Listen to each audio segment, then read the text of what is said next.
Mas uma das histórias que eu queria que você contasse, Nath, é como você começou, que eu acho que isso traz um pouco. Traz, não, um pouco não traz muita vontade das pessoas começarem, é a sua história. Como que você deixou de ser jornalista? E aí você falou, vou criar esse projeto, você ficou com medo. Como que você tomou essa decisão? Não, isso é tão legal, Carol, porque a gente tem isso em comum, né? Sim. Mudanças de carreira, inclusive nós viemos de lugares bem parecidos, né? De TV aberta. Mas eu acho que eu nunca deixei de ser jornalista. Eu acho que o jornalismo foi uma base fundamental para que eu pudesse me transformar na comunicadora e tradutora de economês que eu sou hoje. Acho que se não fosse a bagagem jornalística que eu tive durante tanto tempo e comendo o pão que primeiro o Silvio, depois o Bispo amassaram, porque trabalhei no SBT 7 anos e depois na Record 8 anos, como repórter. E assim, é um leão por dia. Mas assim, essa mudança, eu acho que veio num momento crucial, assim, da minha carreira, porque eu sempre poupei, você viu no livro, né, Me Poupe, inclusive, enfim, dá pra baixar, que é mais barato lá na Amazon, e tal. Eu sempre poupei dinheiro, desde criança. Eu era uma criança estranha, né, bem atípica, mas vamos lembrar que tem tudo a ver com o que a gente tá vivendo hoje. Eu tinha 7, 8 anos de idade, década de 90, comecinho de 90, 91, 92, auge da inflação, quase 2000% de inflação ao ano, e cheguei para os meus pais, falei: "E aí, eu tenho uma poupança para comprar um carro?", porque tinha uma menina da escola que disse que tinha, sabe, tipo, toda escola tinha aquela que era um pouco mais rica, assim, a gente era classe média, tipo, não faltava nada, mas não sobrava absolutamente nada. Era viver hoje e amanhã vamos ver o que que vai dar, inclusive nesse auge da inflação. E meus pais falaram: "Meu, cresce e aparece, meu, tem nada pra você aqui". E aí aquilo ficou na minha cabeça, eu comecei a guardar dinheiro com 7, 8 anos de idade. Então eu transformei aquilo num hábito. Pô, se eu não tenho a grana para o carro, então o carro virou a minha meta, e aí tinha o dinheiro para comprar o carro, 18 anos já criei uma outra meta, que era comprar um apartamento com 23, 24, quando saísse da faculdade. Inclusive a gente se conheceu nessa época. E aí ali eu já estava fazendo, né, meus investimentos, comecei a investir com 18, inclusive na academia que eu frequentava, tinha um rapaz lá que começou a falar para mim sobre clubes de investimento.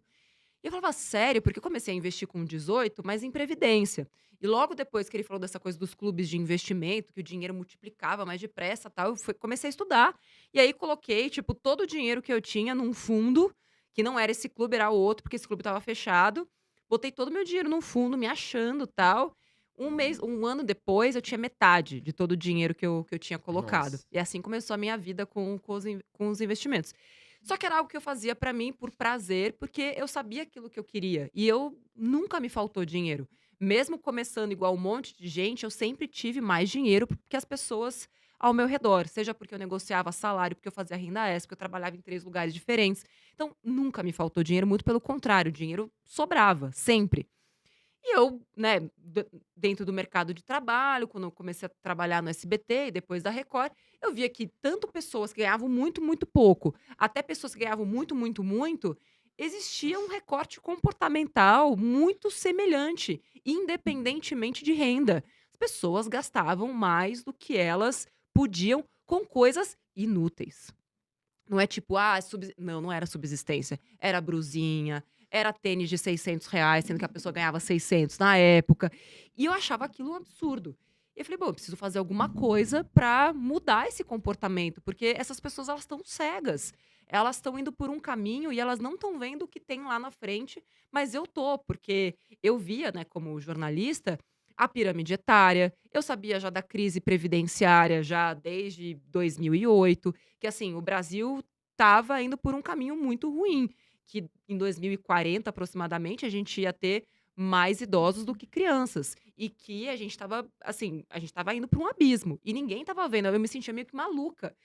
E aí foi aí que eu sugeri fazer um quadro, aproveitar que estava lá no Hoje em Dia, né, o programa que eu trabalhava, né, como repórter na Record, sugeri um quadro de transformação financeira. Eu sempre fui apaixonada por entretenimento, por realities de transformação. Falei: "Por que não fazer um reality de transformação para as pessoas? Pegar gente endividada e transformar essas pessoas em investidoras em 4 semanas", um negócio bem uau, assim.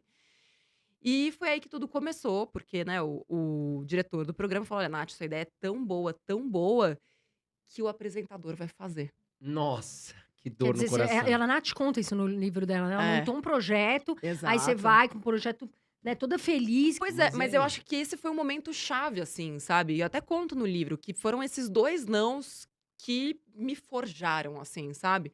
Porque eu fiz uma pergunta, eu escolhi não ter ódio, não ter ranço. Todo mundo fala, ai, hoje esse chefe. Eu falei, gente, eu não penso sobre isso. Porque não é sobre você se vingar e sobre aquele que te puxou o tapete. Não, tipo, é sua escolha.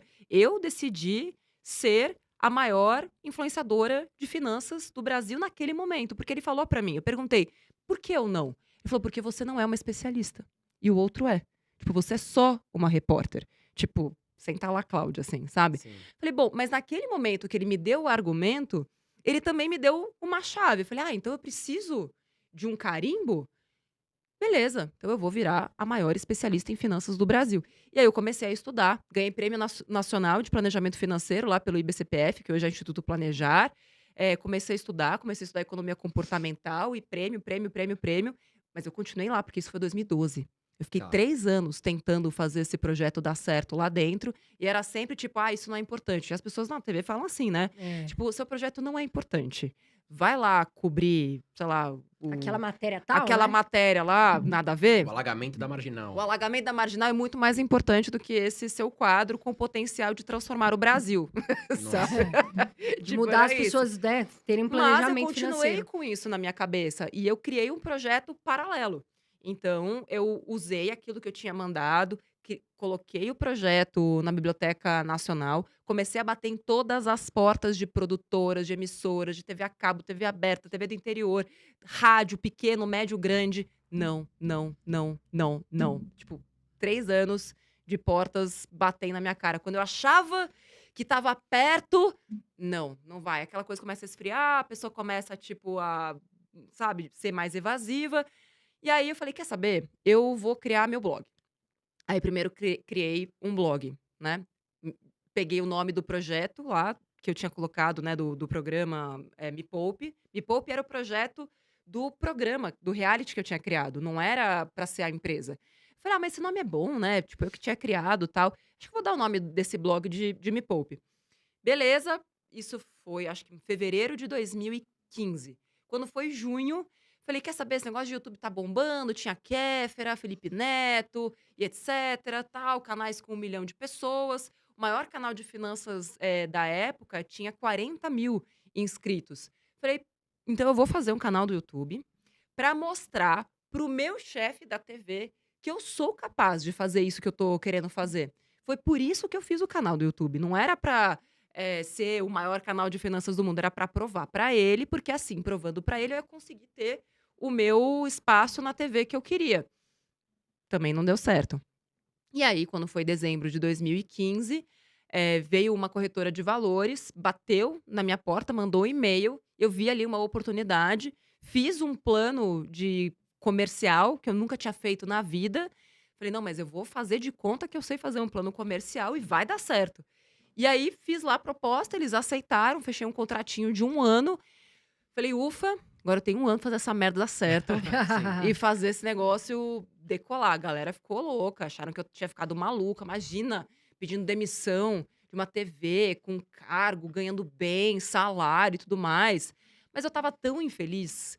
Então, e outra, pra mim, poder mudar a vida das pessoas, aconteceu algo muito fatídico que eu conto no livro também. Eu me separei em 2014. E naquela mesma semana eu estava fazendo uma reportagem sobre violência doméstica.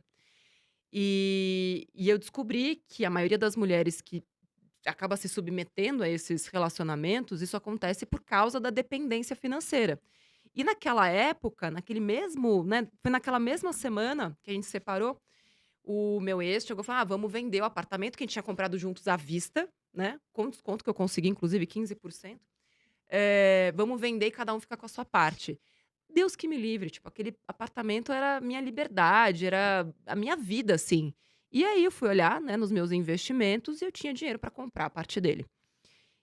E, assim, é como se naquele momento tudo que eu vivi a minha vida inteira, as pessoas dizendo que eu era muquirana, mão de vaca, esquisita, ET, até meu ex-marido, tipo, existia um certo bullying, assim, sabe? Falei, olha só aquilo que eu consegui, porque eu soube ir contra a manada, sabe? Mesmo as pessoas dizendo, mesmo todo mundo falando, tipo, cara, não tem preço você poder literalmente comprar a sua liberdade. E ali eu vi mulheres que, por não ter esta consciência, não ter este conhecimento, estavam presas.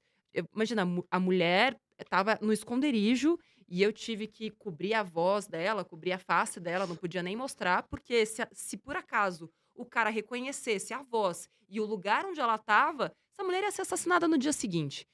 Então, assim, nessa hora, eu percebi como os meus receios de pedir demissão eram pequenos, assim, sabe?